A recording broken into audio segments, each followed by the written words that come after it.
Hello friends, வாங்க இந்த பிளேட்ல பாருங்க முக்கணிகள் இருக்கு. இந்த முக்கணியை வச்சு இன்னைக்கு சூப்பரா ஒரு முக்கணி பாயாசம் ரெடி பண்ணலாம்.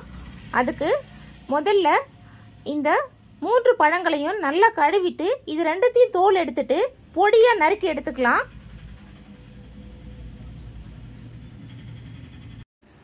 முக்கணி பாயாசத்துக்கு மா, பலா, வாழை 3ஐயும் பொடியா நறுக்கி வச்சிருக்கேன். இது ஒரு பக்கம் இருக்கட்டும். இன்னொரு பக்கம் ஸ்டவ் ஆன் பண்ணி ஒரு பேன் வச்சிருக்கேன். அதுல 1 கப் அளவுக்கு பாசிப்பருப்பு எடுத்து வறுத்துக்கலாம்.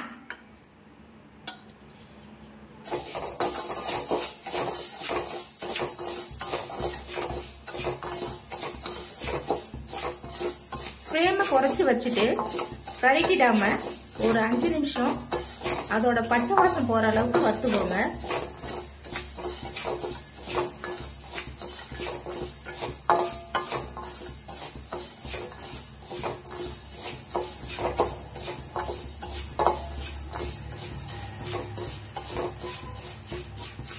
அவ்வளோதாங்க, நல்லா வறுபட்டுடுச்சு.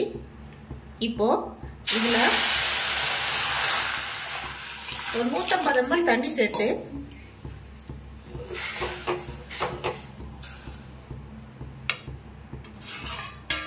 மூடி போட்டு வேக வச்சுக்கலாம்.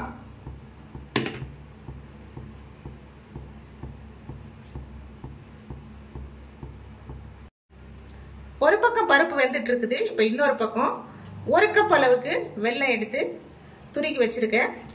இத ஒரு பாத்திரத்துல சேர்த்துக்கிட்டு கொஞ்சம் போல தண்ணி சேர்த்து அந்த வெல்லத்தை கரைச்சி எடுத்துக்கலாம். பாகுப்பதெல்லாம் தேவையில்லை, வெல்லம் கரைஞ்சா மட்டும் போதும்.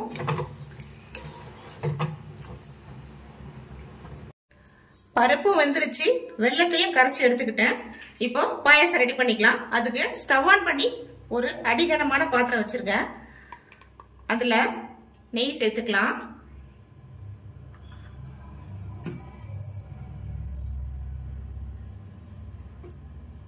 நெய் மெல்ட் ஆனதும் கொஞ்சம் போல முந்திரியும் திராட்சையும் எடுத்து வச்சிருக்கேன். அதை சேர்த்து வறுத்து எடுத்துக்கலாம்.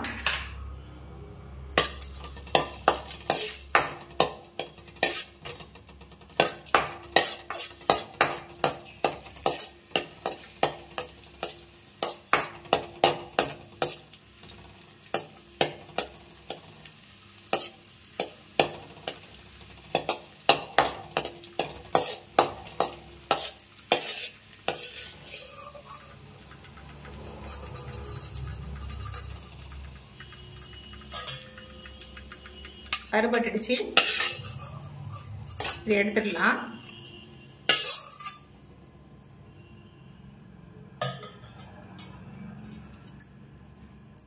இதே நெய்யிலே இந்த பலாப்பழம், இந்த வாழைப்பழம், இந்த மாம்பழம் 3 சேர்த்து நல்லா வறுத்து எடுத்துக்கலாம்.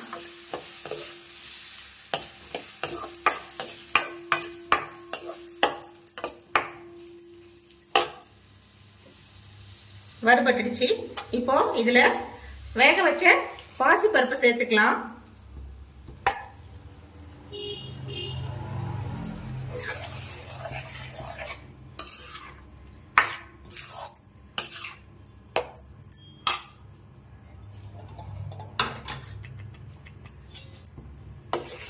இதோடவே வெல்லம் கரைச்சோம்ல, அதை வடிகட்டிக்கலாம்.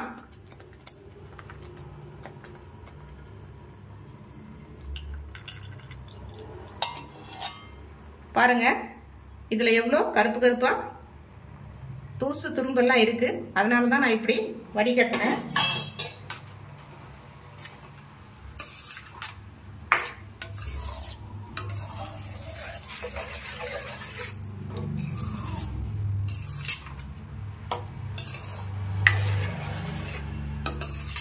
இது சேர்த்து மிக்ஸ் ஆகி அந்த பழமெல்லாம் கொஞ்சம் குக் ஆகட்டும், வேகட்டும். பாருங்க ஃப்ரெண்ட்ஸ், நல்லா கொதிச்சு ரெடி ஆயிட்டு இருக்கு. இப்போ அந்த பழமெல்லாம் குக் ஆயிட்டு இருக்கும். ரொம்ப நேரம் வேக வைக்க தேவையில்ல, ஒரு 5 நிமிஷம் வந்தா போதும். இப்போ இதுல கொஞ்சம் போல தேங்காய் திருகல் சேர்த்துக்கலாம்.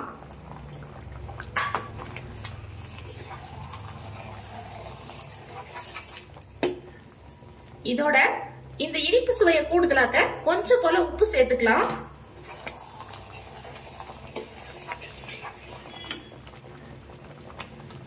ஒரு 5 ஏலக்காய் தட்டி வச்சிருக்கேன், இதையும் சேர்த்துக்கலாம். சேர்த்துட்டு ஃபைனலா 1 கப் அளவுக்கு தேங்காய் பால் சேர்த்துக்கலாம். தேங்காய் பால் சேர்த்துட்டு கொதிக்க கூடாது. லைட்டா சுத்தியே அந்த நுரக்கட்டி வரும்ல, அப்பவே ஆஃப் பண்ணிக்கலாம்.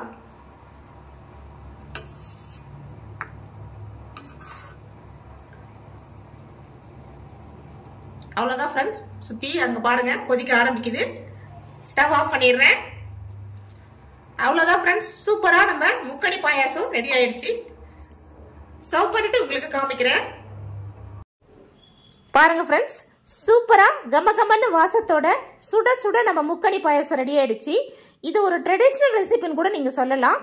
இது அது மட்டும் இல்லாம இப்போ சீசனல் கூட. இப்போ இந்த ஃப்ரூட்ஸ் எல்லாமே இப்போ சீசன் கிடைக்குது. இதை வாங்கி நீங்க ட்ரை பண்ணி பாருங்க. சூப்பரா இருக்கும் இந்த ரெசிபி.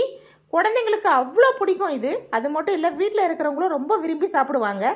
ஒரு தடவை செஞ்சு பாருங்க, கண்டிப்பா இந்த ரெசிபி உங்க எல்லாருக்கும் பிடிக்கும் நம்புறேன். இந்த ரெசிபி உங்களுக்கு பிடிச்சிருந்தா லைக் பண்ணுங்க, ஷேர் பண்ணுங்க, மறக்காம நம்ம சேனலை சப்ஸ்கிரைப் பண்ணிக்கோங்க. Thank you friends.